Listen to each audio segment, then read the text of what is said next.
নবীজি জিজ্ঞেস করবে, খুদার কসম নবী জিজ্ঞেস করবে, উম্মত 23টা বছর আমি দিন রাত কাঁদছি রে উম্মত, তুই জানোস না উম্মত আমি তোর জন্য কি পরিমাণ কাঁদছিলাম। সারাটা রাত আমি কেঁদেছি, তায়েফের পাথরের আঘাতে আমার পিঠ ছিদ্র ছিদ্র করে ফেলছে, আমি ক্ষুধার কষ্টে পেটে পাথর ভাঙছি, আমার ঘরের চুলায় আগুন জ্বলে নাই,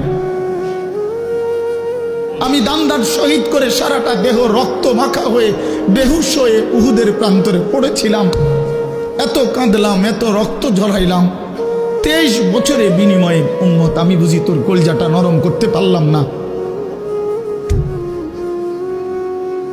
কি বলবেন ভাইয়া? এই ছেলেরা বাপ কি বলবা তোমরা? বলো দোস্ত। আল্লাহ আমাদেরকে বুঝ দান করেন, আল্লাহ আমাদেরকে ফিকির দান করেন।